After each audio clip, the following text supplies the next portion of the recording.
It's my pleasure to introduce Rehan Jalil, a serial entrepreneur and currently the founder and CEO of SECURITI.ai, in conversation with the legendary Paul Singh, CRO of Tada Cognitive and an adjunct professor of entrepreneurship at UC Berkeley and Northeastern University. Take it away, Paul. Thank you. Thank you very much. Welcome everyone. Rehan, why don't we start a little bit kind of understanding about you, because the audience just kind of wants to know who is Rehan. Kind of you made a transition into cybersecurity from various segments. So would love to hear your story first. Yeah, first of all, thank you so much for inviting me. It's great to be in this phenomenal forum. It's Rehan Jalil, based in Silicon Valley, trying to, of course, like rest of us, trying to create value. Came here in Silicon Valley back in 1998.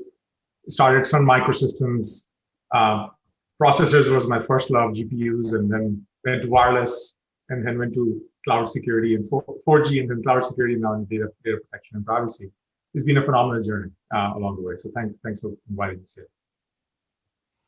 It's kind of interesting. I didn't know that you worked at Sun, because I also worked at Sun. Maybe our paths didn't cross, but this is part that I didn't know. Well, I was a junior engineer, probably. You didn't care at that level at that time. Rehan, just make sure your video is on, because they're saying there is some problem of video not showing. I see. Okay. Well, okay, it's showing now. Yeah. Hopefully this is fixed.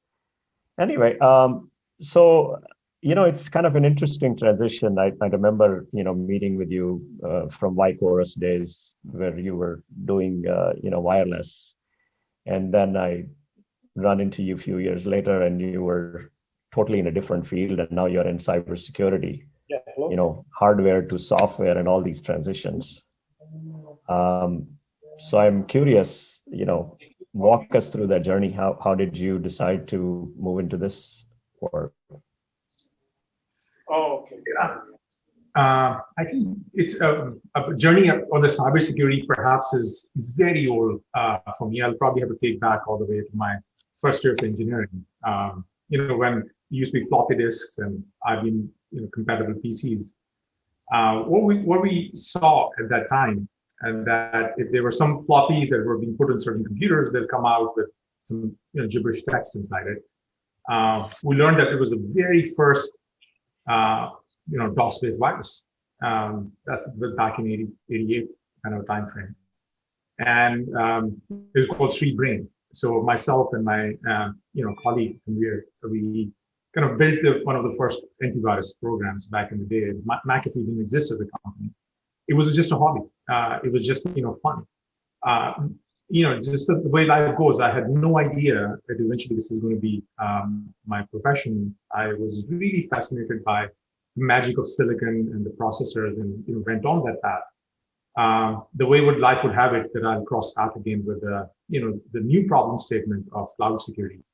After I had sold my previous company, the Y-Chorus, we went, of course, did a time, things that we need to do after that. But then I went to school, and I realized that all the MBA students, they were using something called Google Drive. It was like it dawned upon me, black and white, that the future of work is SaaS. Came back to Valley, started talking to CIOs, and everyone almost said the same thing: is it not secure? I'm not going to let my data go out. And kind of, again, it's really driven by what problem you're trying to solve, right? And at that time, it felt like if you would make this secure, it would be a phenomenal thing. The whole SaaS would be very secure, and the whole new category of SaaS becomes evolved from there.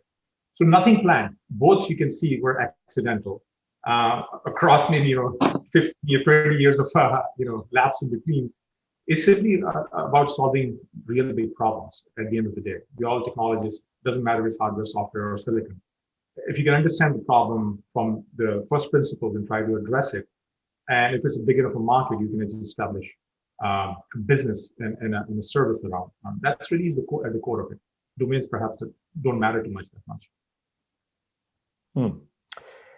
So just kind of walking along your journey, which was somewhat interesting and intriguing to me, and because while I teach entrepreneurship at universities, I see entrepreneurs are coming in like straight from college, doing new companies and so on. And you having done an entrepreneurship journey once and then went back into corporate world, you went to work for Symantec. So kind of what gives? Yeah, I think a bit of the history goes is that Elastica merged with Bluecoat to go public together, and we did file to go public.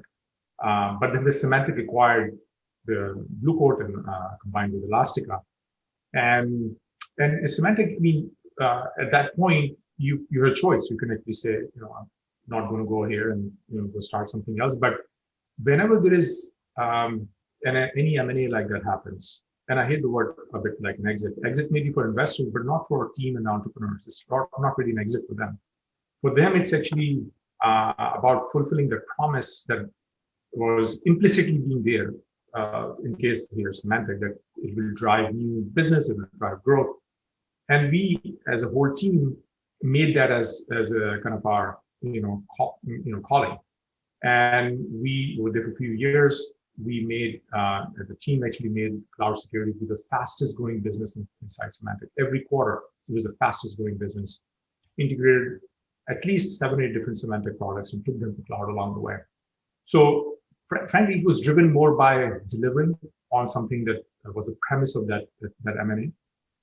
The team took that on, the entire team stuck together and made that as a successful journey. Now, we learned a lot along the way. There's definitely a benefit. We learned, of course, the team established trust, the team established reputation along the way, and relationship with the customers got built, was primarily driven by the fact that you got to deliver on things.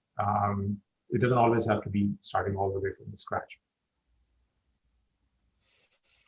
That's that's very well said, because I think a lot of times, I hear sometimes talk to young entrepreneurs and they're like, oh yeah, I just want an exit. I think sometimes exit is the start of your journey, not the end. Exit for the investor is really start for you, because you have to live with those same people again and again. And when I look at your journey, one thing that really stood out to me, you've kind of almost taken the same team of people that you even worked with, some of the same investors, some of your same corporate partners. And, a lot of times people have along the way, these things get fractured as time goes on. But with you, it has been constant. So what kind of lessons do you think there are for the other entrepreneurs to take from that? I think it definitely starts with the team. We're kind of very lucky that we have a set of very competent team members with very common values, all trying to create value, big value, and maybe in different domains. That's okay. We've gone through different domains. There are constant aspiration to learn new things. That's why we kind of sometimes have changed domains, because it's gives the opportunity to learn new things.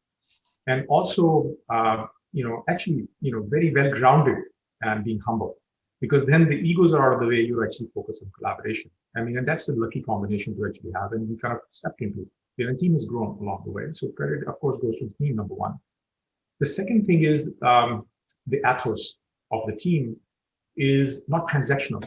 It is not about creating a transaction and moving on.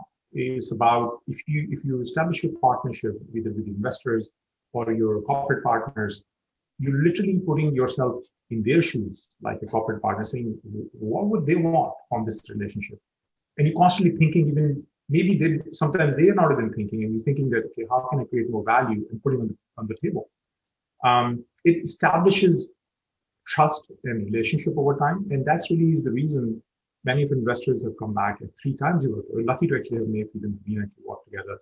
Rehan was here on the Keynote, and Cisco was an investor in Elastica, again came back as an investor, because we're always trying to create value for them. Same Symantec. When we like Symantec, often people leave with a fractured relationship. Here, the Symantec CEO and COO, and they invested in the company proactively. They wanted to be part of it. Right? I think the key lesson there is that this is not a transactional. Don't take it as a transaction. You're a journey. If you have aspiration to create value, build those relationships early on and deliver things and have empathy with others. And frankly, that's really the ethos of the team that I'm very lucky to actually work with.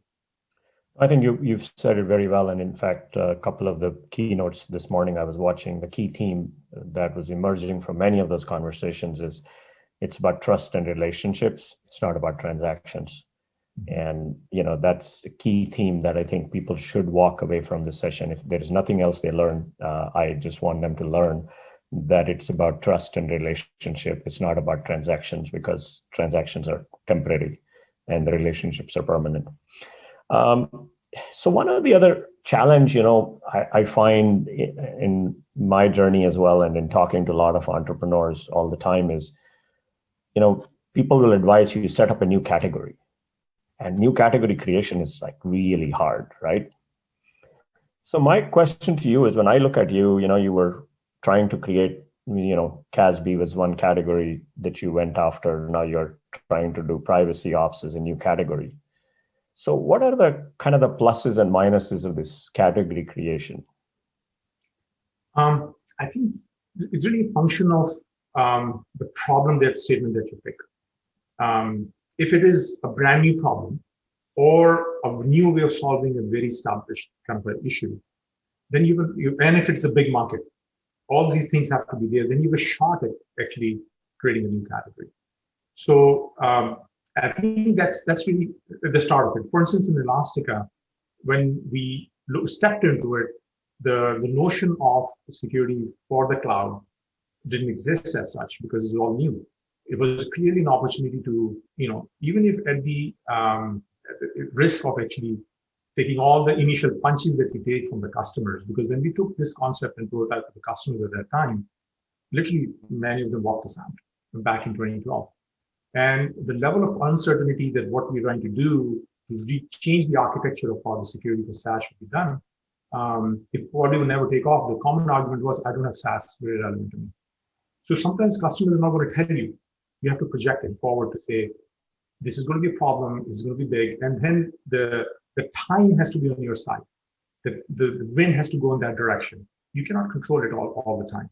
In our case, we got lucky, SaaS took off, and the new architecture of how to secure SaaS applications became the dominant thing, and that CASB category got created, and we were one of them to actually help create it. And then became number one in Forrester and got ranked leader. Same goes for SASE. I mean, we were literally pitching 4 years back, like there should be a common edge at which all the security should be done. Eventually became SASE, and now it's a big thing. And I tell you, privacy ops the same way. Privacy is a very kind of a bit of new, renewed kind of a thing. And how do you operationalize privacy is clearly very similar in the journey we're going through. I think those situations have to be, and your solution has to stand out. Unquestionably, you really want to be not only create a category, but actually on the top of category. That's actually, both are important. You don't want to be irrelevant after creating a category. Great. So let's, most of the engineers tend to become founders, just like you and I did, right? And there is a movement in the industry with what they call product-led growth, where if you listen to those stuff, you will imagine that, hey, you just build a product and people are just going to line up to your door. I know it has never happened for me, and I'm sure it hasn't happened for you. So, tell folks about your experience of, sort of discovering the marketing and sales and its importance to the business. Great question, actually, in fact. Is the creation of the product and the value and the service. Unquestionably, that is at the heart of it. If you don't have something valuable and stands out, there's no chance. Right after that is about education and awareness creation. If people don't know what value you've created and they don't fully understand it, they cannot try it out, they cannot derive value out of it, it's of no use, it's irrelevant. So there is a whole new dimension which you're kind of expert in, how to create that education and awareness around it. But there's a second piece, it's not sufficient. Now you have to deliver the value which goes into customer success and making sure that actually people, what you promised that you had about the technology, actually is pain is coming out, and actually people are getting benefit out of it, which means don't lose attention to that, because if that loop is not complete, basically it won't be basically a positive feedback loop. So you really want to create the positive feedback loop around it. Value creation, education, making sure people are using it, and then the beauty actually really happens. You can actually have a massive growth if that's the right market. So extremely important, not just product creation. So what time frame in your sort of, your experience, what is the time frame to hire a good sales and a good marketing team, or the head of sales and marketing? I think so. You actually have to have a bit of a, depending on how much you scale, but sooner you bring early on, especially in the product marketing side, because you're trying to basically figure out what's the right message and how the product and the marketing aligns together. It's extremely important to actually do that early on. Having said that, when you scale is when you figured that the motions are actually working. Because if you scale and the motions are not working, it'll be like parts falling around because there's so many people and everyone's will be in a place that things are not working, right? Mm-hmm. So you want to start early small, learn from it, iterate, be agile, and scale when you think is repeatable. So I know we are coming very close to the end, so I got two last questions for you.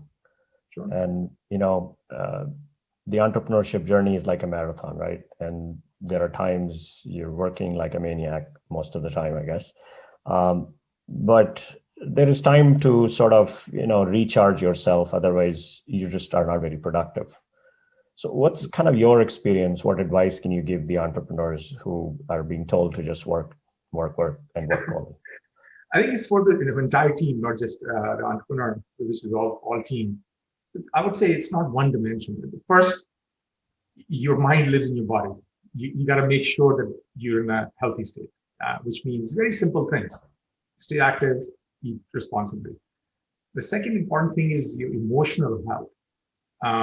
You really have to recharge also, not just the physical recharge. Even emotional recharging often comes with the relationships that you try to basically, whether it's whoever gives you that, whether it's your family, your kids, your wife, your parents, whoever that is, right? Friends.